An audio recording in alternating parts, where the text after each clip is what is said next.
Hey everybody, thank you so much for coming. It's great to see everybody up and attentive as we talk through a little bit about what AMP5 is. Let me give you just an overview of what we'll be looking at today. So the first thing we're going to do is we're going to learn a little bit about AMP5 or AMP software in general. We're going to talk through some of the challenges that come with video and using video as evidence. We are going to review AMP5 and see how that can address most of the challenges that we run into. And then we're going to see some of the new features that can help further address releasing video. A little bit about me, and I'll turn on my camera so you can see me. A little bit about me. So I am Blake Sawyer. I have been with AMP software since 2019. I started about a year ago as part of our support training and technical sales, specifically in North America, so US and Canada. You'll probably end up talking to me at some point. I have a background in computer science, LEVA certified as a video analyst, and then also an IAI certified video examiner. Before working here, I worked for several years at the Plano Police Department in Plano, Texas, where I was a digital media examiner. Most of what I did involved video. So I would look at about 90 video requests a month, anything from recovery to clarification to comparison to getting stuff ready for court or getting stuff ready to release to the media. If we needed to put stuff out in bulletins, I would kind of help with all of those different things. Towards the end of that time, I was helping even teach a little bit with LEVA, the Law Enforcement Video Association, Law Enforcement and Emergency Services Video Association. They're an organization that teaches how to handle and process video evidence. So I was helping officers, investigators, detectives, and just how do I get this video to play? How do I make sure that I got the best version of the video? How do I get a still out for release? And a lot of those things are problems that come up with a lot of different people. A little bit about AMP software. It's been around since 2008. It's an Italian company, as we heard, founded by Martino. We have a US subsidiary. Our mission is just to become a one-stop shop for all needs related to image and video, either analysis, enhancement, and even image authentication. So our vision is to seek justice through science, so help you get the best that you can out of your evidence by using scientifically proven algorithms and those kind of things. We're in about 90 different countries, and this is a picture that shows some of our staff in Italy. So that's a little bit about us, but it's not really why you were here. So I'll turn off my camera so you can focus on the slides. So what are some of the main problems people run into when we look at video? Most of the time, the best quality video doesn't just play. You can't put it into the player. You can't open it in VLC. You can't put it in Windows Media Player and just get to watch it. There's hundreds of different video types, and many of those require their own special player. Maybe they have their own special codec that installs.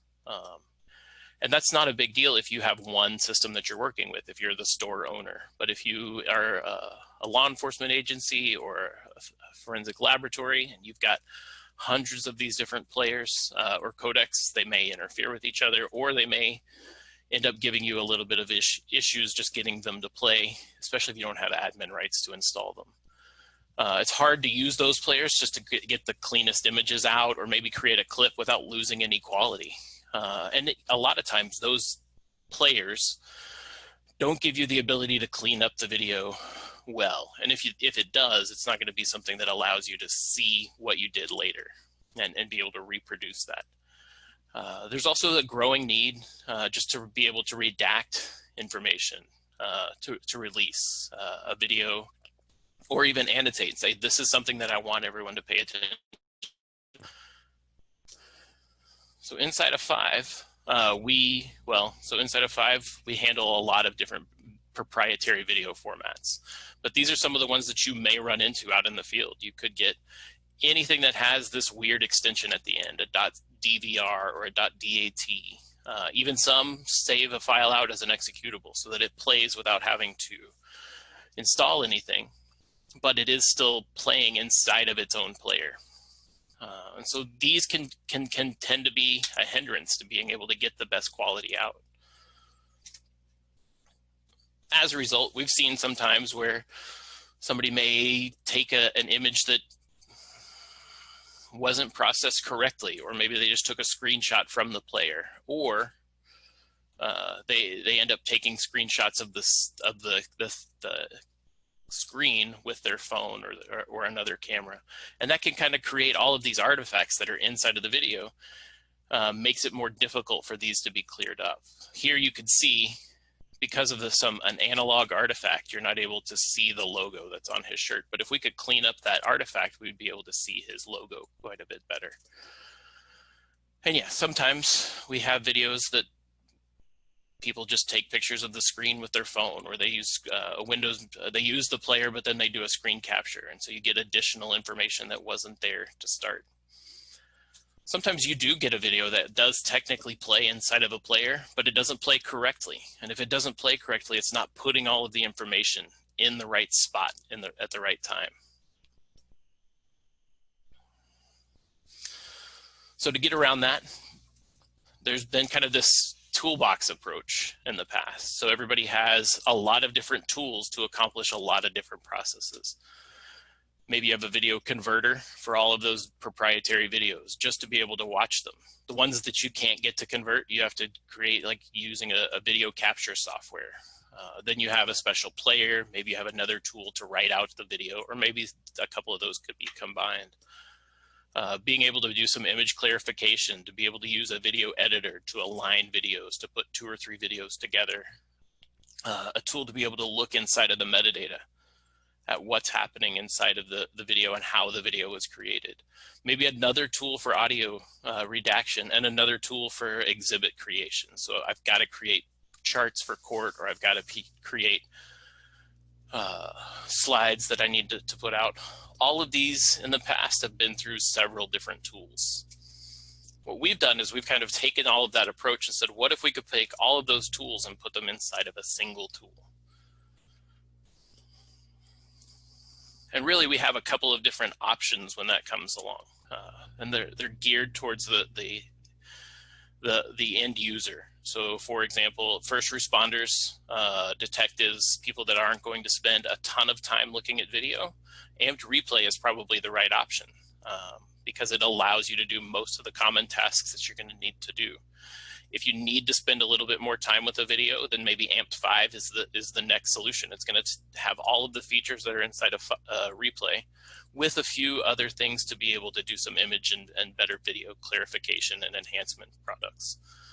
DVR-Conv is kind of a middle ground. It has the same conversion engine that's inside of 5 and Replay, but it automates that for everybody. And then last is Authenticate, which is an image tamper detection tool. So it's really geared towards the analyst that needs to know if an image has been altered or if there are signs that it's been tampered with.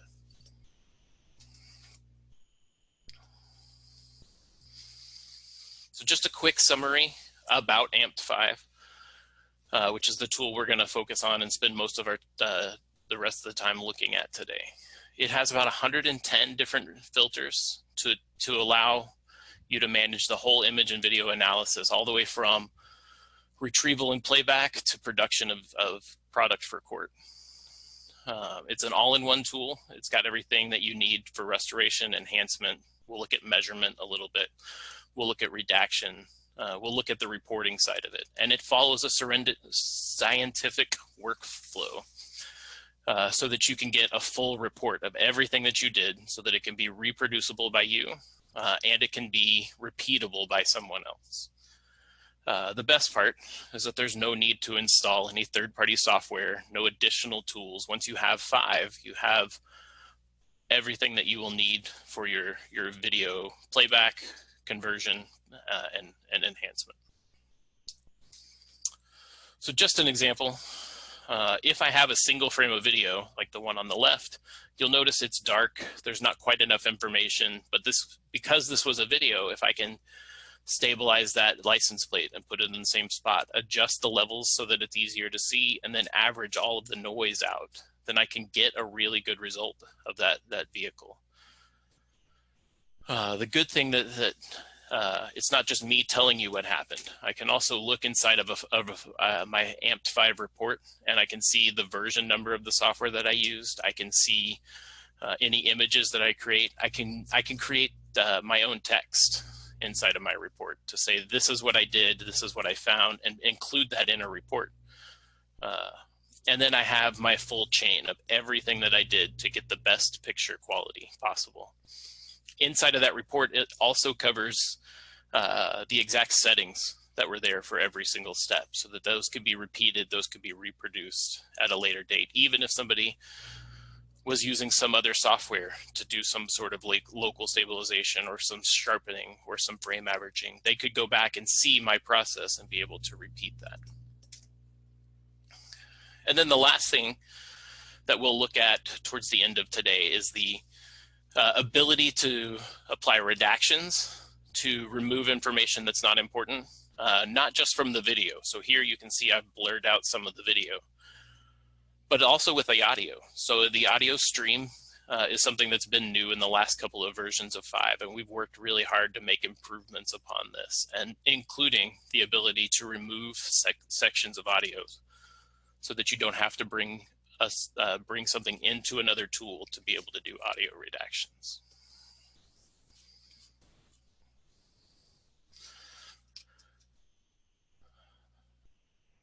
So let me open up 5 so that we can see this.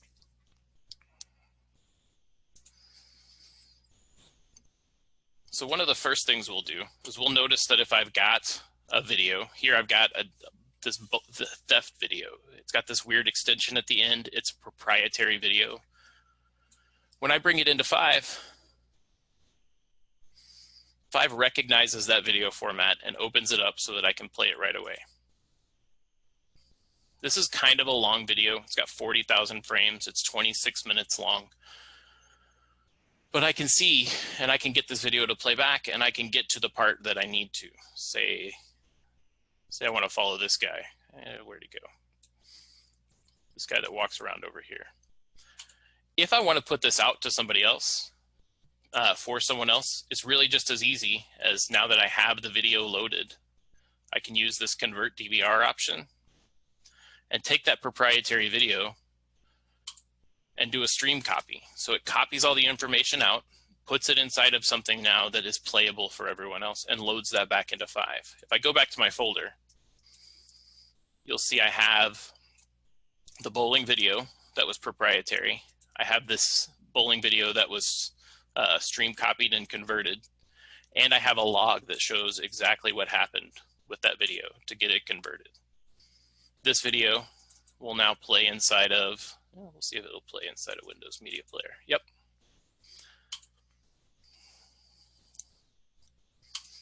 Which is handy. But one thing that might be a little bit more handy would be being able to just put out a small clip. So if I do a range selector, and inside of range selector, I'm gonna create my own range. So I know there's this segment of video where my subject decides to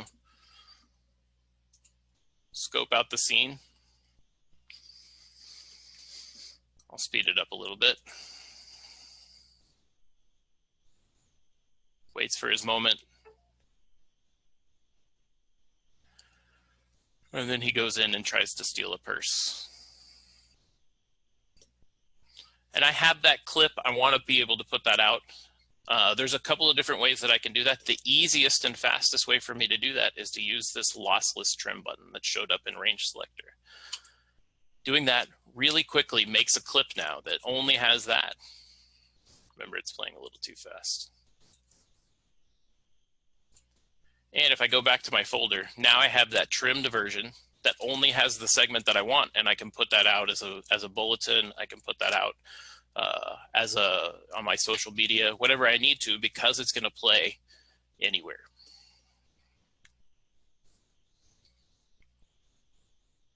One of the other great tools that's inside of Five is not just the ability to take a proprietary video and play it back, but the ability to take this, which is an executable. And inside of that executable, it has 4 different video streams. I could put that inside of Five. Five will go in and find those 4 video streams and carve them out as 4 individual videos that I can then bring back into Five and get to work on. So here I have the video from the front door. Here I have the video from behind the register. And as I watch this video,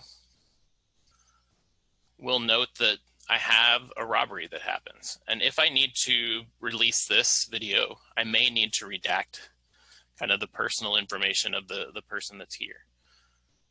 Inside of Five, for a long time, we've had a couple of different ways to do that. The easiest way to do that is to use this hide selection. So presentation, hide selection, and I can draw a box around this person. If he stays in the same spot, then that box is going to stay in the same spot. But we have a couple of different tracking options as well. So either I can say static tracking and say this person's not going to change the way that he looks, or I can use dynamic tracking, which says track this from the previous frame and try and find the differences to follow. Or I have a manual tracking, which just says I want the dot to go from here to here. So real quick, just to show what manual tracking does. So here is where he is, here's where he goes. I'm going to make a new spot. And you can see that that dot then moves and doesn't care about what's in the middle of those frames. It's only going to move as that happens. If I change this to a different tracking mode, software is going to try and follow better. And I may need to make one or two more spots just to make sure it follows him and not the ground.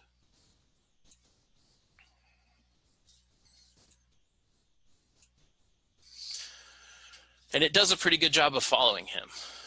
One of the things we'll look at towards the end is a new way that we can do this tracking and redaction, which I think is which is something that's coming soon, and it's something I think everybody's gonna really like to see.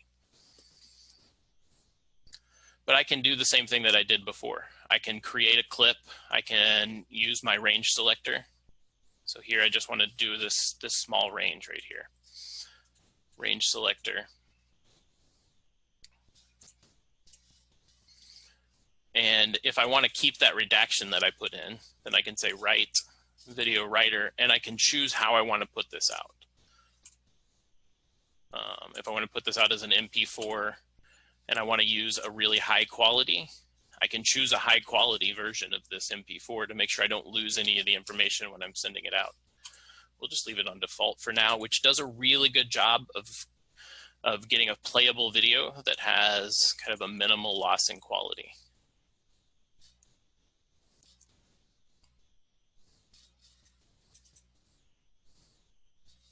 And there's my clip.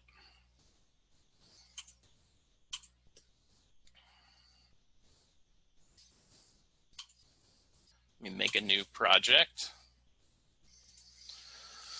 So we can get videos to play back. We can use those videos then if we want to make a redaction, if we want to create just a clip, if we want to create just a couple of images, we can do that as well.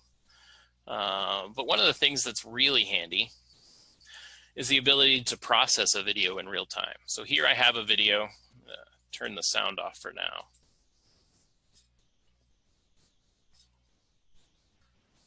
But it's a little bit hard to see what's happening in this. And part of the reason is because of all this blur. So I can go in and I can reduce that blur simply by tracing the amount of blur and the direction of the blur. And this is a blur because of an encoding error. So I can change that to a replica blur instead of linear.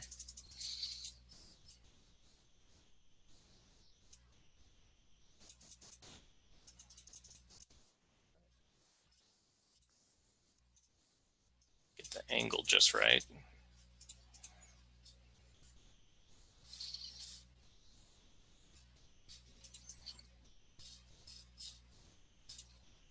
is.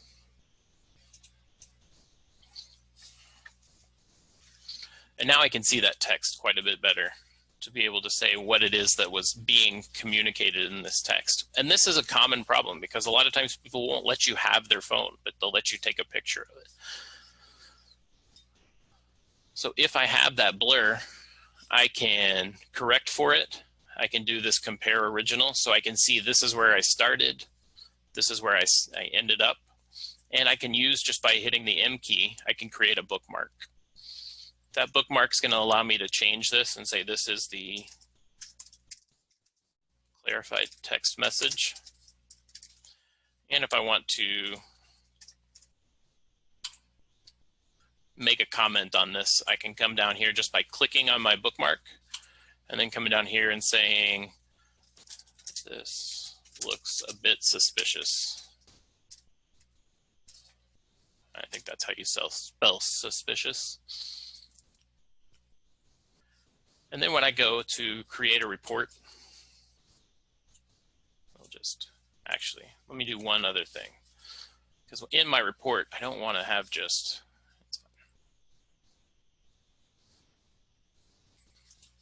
in my report, I don't want to have just the blur, but I want to have information about this video so that I can come back and look at it later.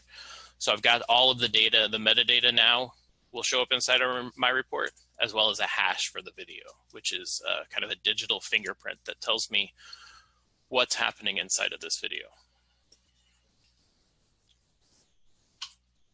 That way I can tell if a file has been manipulated, the hash is going to show up differently. Save the project.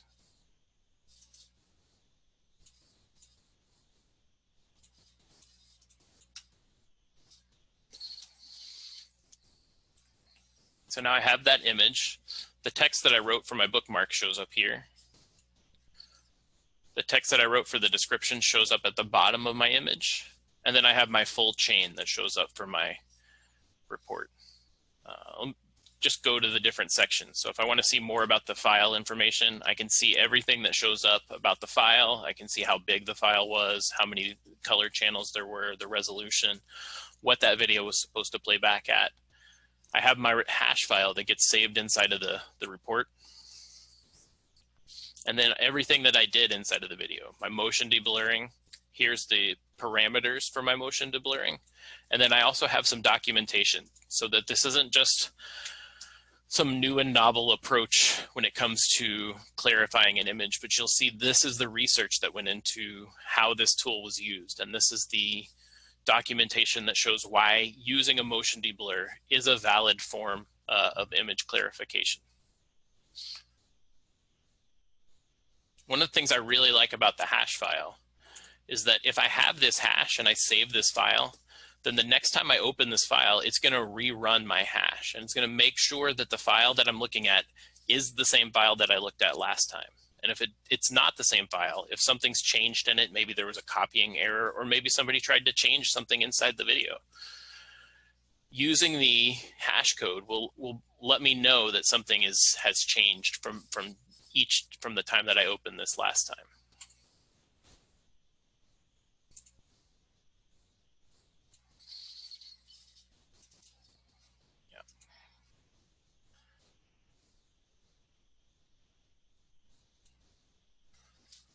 So some things are a little bit easy because they work with an image like that motion deblur. Sometimes I have a license plate and the license plate is close, but if I stop on any of these frames, I don't quite get the cleanest version of that license plate.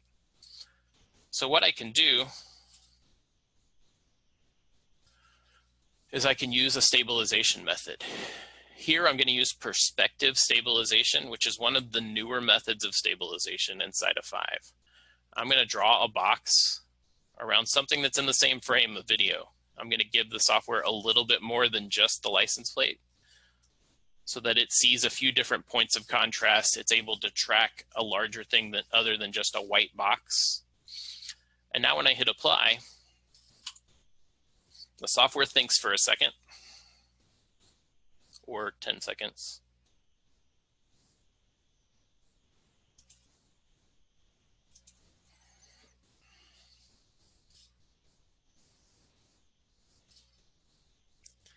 And now the software's gone into all 12 of these frames, and it's made sure that that license plate stays in the same spot for every single frame.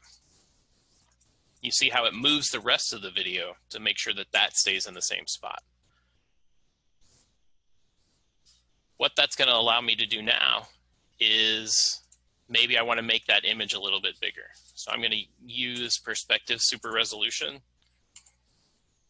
And Perspective Super Resolution is now going to apply that stabilization and a resize and a frame average all at the same time to allow me to get the cleanest possible version of that license plate.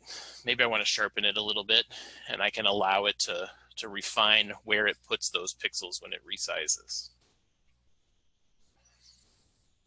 And just to show the difference, I can go back to compare original so that I can always show chain of command. This is where I started. In about 5 minutes, this is where I got. Maybe it took me a little bit longer than 5 minutes because otherwise you'll get a lot more requests. But if you spend just a few minutes working on it, even if something's close or not quite there, you can usually get a better result. And this is nice because I can read that license plate. If I want to go back and maybe make 1 or 2 small changes, maybe instead of just having the license plate there, I want to put it at an angle where everybody can see it a little bit better. So I will use Correct Perspective and bring that license plate a little bit better into focus.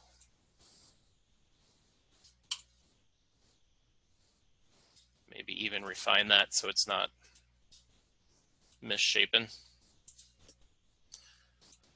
And now here's where I started and here's where I got, and I can prove that, and I can document all of that by making a bookmark of each of my steps.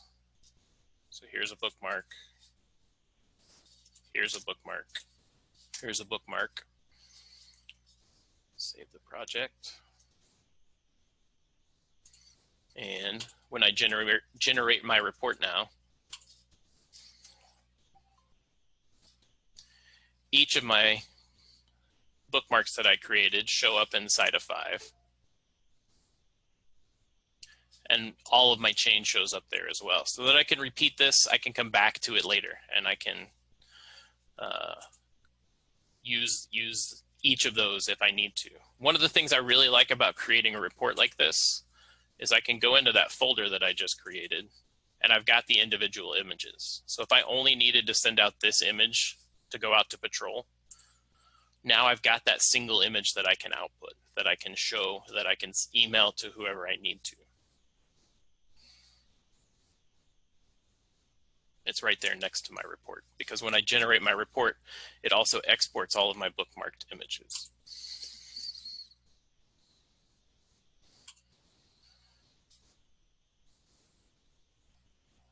And of course, I just closed that window. See if I can get my way back.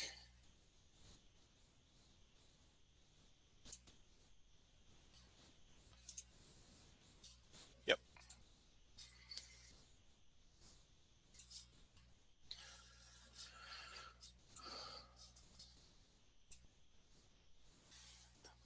So it's good for clarification. It's good for getting images and still and video clips out.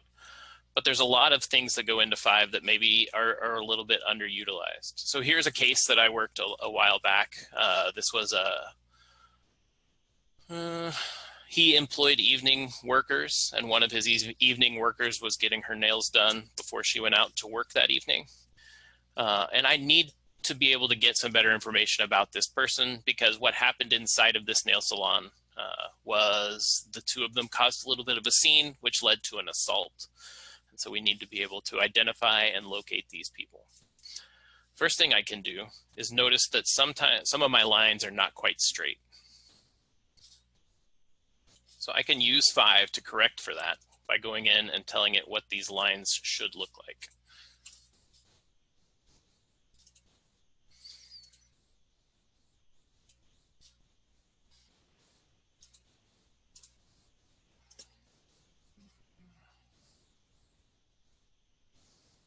Use this. seam in the door. And now that the image has been corrected for, maybe I want to make the canvas a little bit bigger. And maybe I want to put him better in focus. So I'll just adjust my camera angle a little bit, not the rotate.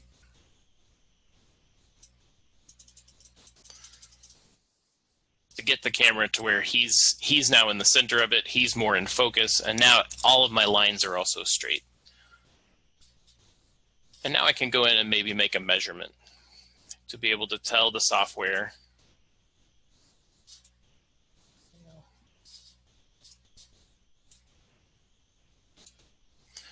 what this scene looks like in 3 dimensions.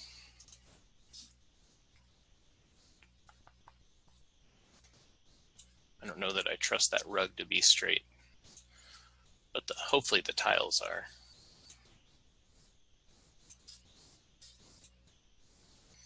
And if I can tell the software what this image looks like in 3 dimensions,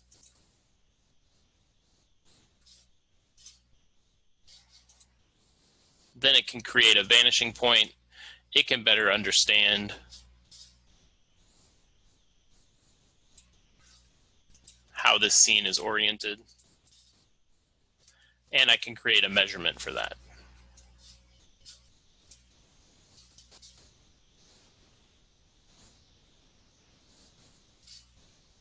And one thing that happened was when they were at the scene here, they did make one measurement. They made a reference measurement for how tall that door handle is.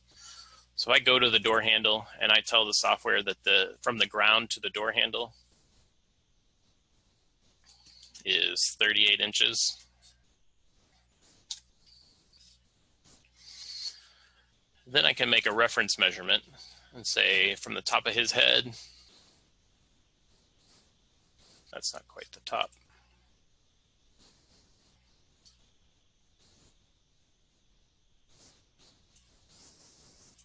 Let me get him to where he's standing with all his weight on that heel. And now I can make an adjustment on my height. And I can see that he's about 70 inches tall, give or take half an inch.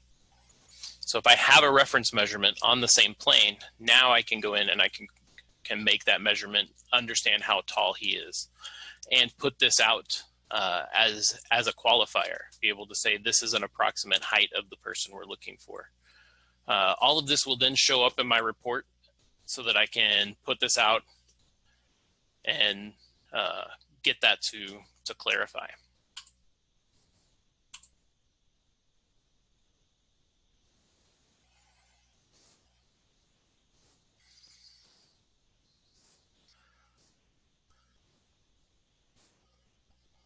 So sometimes I have a video that won't play directly, but I can do a stream copy of it, take the information out, get it so that it's playable, and I can be able then to work on that image or video. Here I've got a couple of burglars that are running off with a safe, and I want to just call attention to the people. There's a couple of different ways that I can do that. One, I can use the Spotlight tool. Spotlight is going to do the same thing that Hide Selection did, only in reverse. It's going to allow me to create a dot that I can then use to track that person. Sometimes Spotlight is not the one people want to use. Instead, maybe they want to use Add Shape. So I can add a shape by drawing a box around that person, maybe making it a circle, and we will go with yellow because yellow is unassuming. And I can do the same thing. So I can take that circle and I can create a tracking mode to be able to follow that person. And it works pretty well. Like, those are good tools. Those are tools that we've had for a little while. These are the different tracking modes that have been there for a little while. But what I want to show you is a new feature that should be coming soon to 5. It's a tool called Annotate. So if you've used Replay, then this may be something that's already familiar to you. But when I choose Annotate, now I get a list of options. So I can draw a shape, I can use an arrow, I can add text using this Annotate option. What I'm going to use first is just this magnify box. So I'm going to draw the screen, and I'm going to put this little blue dot where I want the focus to be. just so everyone's aware of where that's coming from, I'll go ahead and do this little box here that allows me to follow it. And then I can just track it, go frame by frame, or I can play the video and track. And you'll notice a couple of things that happen when I do this. So he stays in about this spot. So at this point, I'm just going to let it play.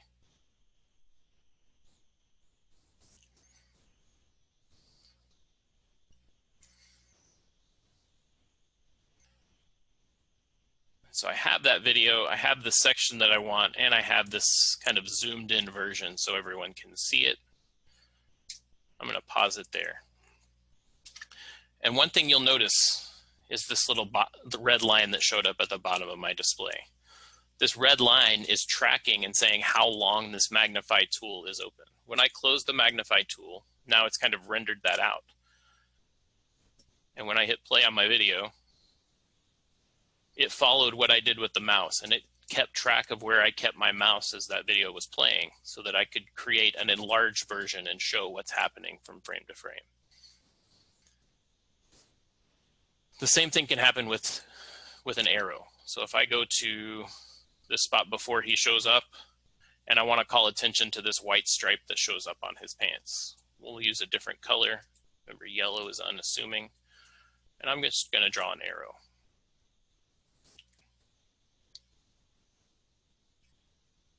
I can go frame by frame and I can track that line. I want to move the whole arrow. I can move the whole arrow as we go.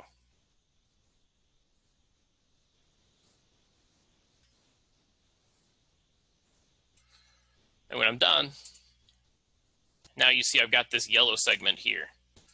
So the yellow segment is where I drew my arrow.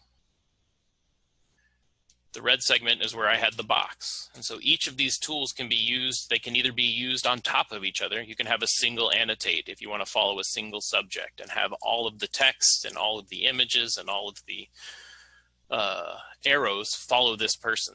You can also use this if you were building out a chart. So in one frame, I want to call attention to one section. In the next frame, I can move that arrow and call attention to the next segment and be able to track all of those, and then export those using the right sequence to just write out each image from my video. Once I have all of this done, I can also go and use Video Writer to write out this video so that this video can now be played anywhere I want it to play. It may take a little bit of time, so we will skip that for now, so that we can look at one last feature.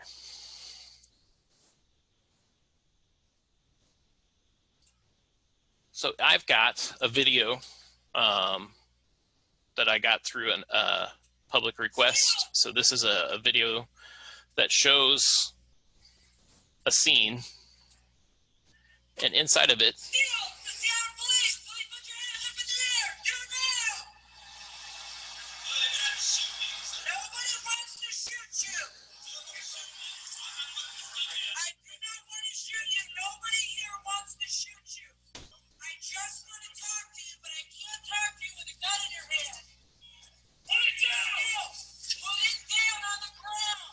so inside this video, I have an interaction between the officers and a subject here in the middle. And if I want to release this, and I want to do this for transparency, to keep openness and communication going between my agency and the public, I could do that. But I may want to remove the person's name. I don't necessarily want the police yelling out the person's name so that we can hear that very often. Down at the bottom, one of the things you'll notice inside of 5 is this audio waveform that shows up. Let me do this so that I can hopefully get rid of my, nope, perfect. So I see the audio waveform, and here's the first time that she says his name. If it's hard for me to see where that starts and stops, I can hold down the control key and I can zoom into that waveform. And as I zoom in, we can get all the way in to see the actual waveform, but most of the time, I'm going to use the envelope. If it's still a little bit hard to see, maybe it's a little bit quiet, see that little pop that shows up before everything, I can hold down the Shift key and make the audio waveform bigger or smaller so that I can see that a little bit easier. But what I'm going to do now is go to Presentation and Audio Redaction. And I now bring up this section over here that says, what intervals do I want to redact? What do I want to do with them? Real quick, I'm just going to choose this first segment where she says his name. I'm going to hold the Alt key down, and it's really just as easy as holding Alt and then dragging across the region of audio. And now it's redacted that. A lot of agencies don't necessarily want there to be that quiet. So what I can use is, instead of silence, I can create a waveform. That waveform is just going to make a short tone whenever I've made a redaction. And so I can go in and I can redact every single time she says his name. Nobody wants to shoot you. I do not want to shoot you. Nobody here wants to shoot you. I just want to talk to you, but I can't talk to you with a gun in your hand. Put it down. So here, where she says his name again, it's a little bit hard to hear because somebody's yelling at the same time, but I can come in and I can redact that segment. And I can come in towards the end. I think it's right around here. Nobody here wants to shoot you, Steele. And I can make one more redaction.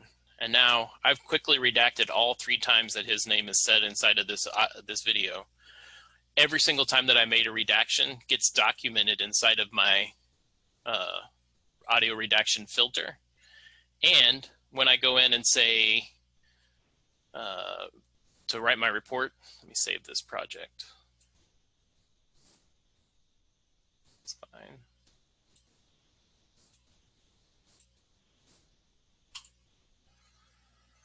That audio redaction filter also documents those times that I used the audio redaction filter, the exact times inside of my video that I used those.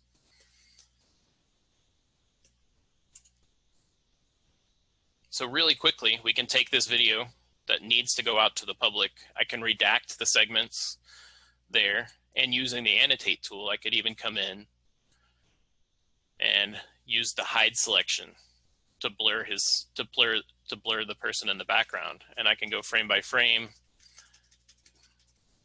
make sure that he stays redacted.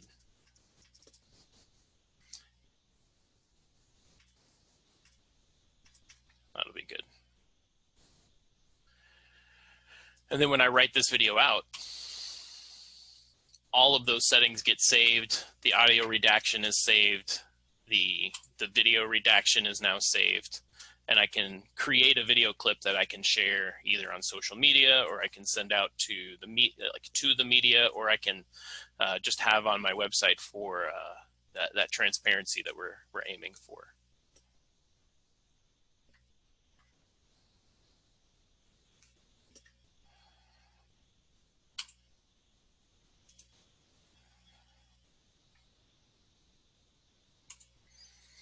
So just to recap all the things that we've talked through, because I know we covered a lot in the last 42.5 minutes. So Amped 5 is a great tool for more than just getting videos to play. It does a lot when it comes to audio redaction, when it comes to video clarification, when it comes to image clarification. And each step is going to be documented so that it's repeatable, and it's going to follow a scientific workflow so that not only can I repeat it, but it's backed up by science, it's backed up by math, so that there's no question when it comes to court that this is something that was valid for me to use. You can use 5 for everything, from getting stills out to getting clips out to your image clarification, and even to getting stuff ready for court. And with these new presentation tools that are in 5 or that are being released here pretty soon, you can even quickly cover that sensitive information to get out to whoever you need to.